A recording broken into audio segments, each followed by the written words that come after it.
We got to move on to pick 92, though. The Seattle Seahawks have taken quarterback Jalen Milroe from Alabama. So another quarterback off the board here. Milroe goes to Seattle. It's pick 92. It's the third round. It's where John Schneider drafted Russell Wilson, if you remember.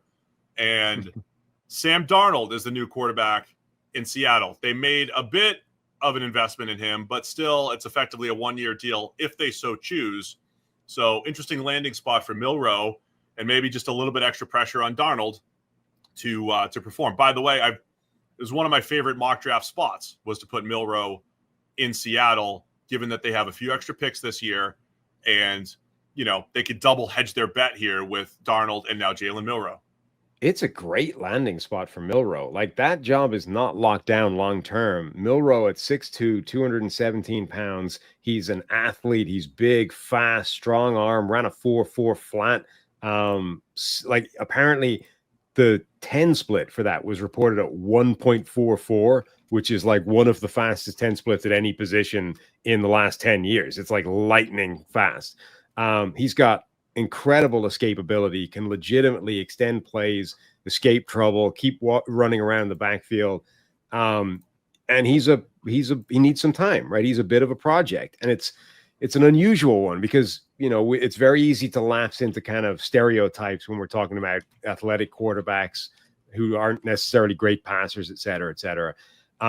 Like the way Anthony Richardson was not the standard athletic quarterback that wasn't a good passer. Like, he was mentally quite well developed. It's just he has terrible accuracy. There's some of that with Milroe as well, right? He actually does read it out pretty well. He's got a lot of plays in his tape where he reads the sequence, reads the progression, finds the backside dig late in the play, hits it. Like, he's got a lot of decent high-level mental processing quarterback plays, but the consistency across the board isn't there. Like, sometimes the accuracy disappears. Sometimes the decision-making disappears. It's not that he just doesn't know what he's doing. It's that he's just generally very inconsistent with all of that. So I love to see him go somewhere where he can sit, develop. He's also so athletic that you could potentially create a package of plays for him to come in and just be part of the offense while he's learning. I think it's a fantastic spot for him and a great hedge for the Seahawks. Man, what an overhaul in this Seattle offense here. Milroe's inconsistency, though, as you said, I made the joke about the Tim McCarver thing or whatever. I don't need to get into it, but when you watch Georgia, first half against Georgia, they got up like 24-0, whatever it was. And Dane mentioned this on the show. It's like, this dude looks like a first-round player. He carried the offense. He was breaking angles against Georgia's defense. He was unstoppable. And then you watch the game later in the year against, I think it was Tennessee. And everything was awful. Everything was bad. It's like accuracy is terrible. Decision-making is terrible. He's scrambling backwards into the end zone, taking a safety. And so the inconsistency for Milroe shows up snap for snap, sometimes game to game. And that's the concern. He also had the small hand size measurement, which he rectified, of course.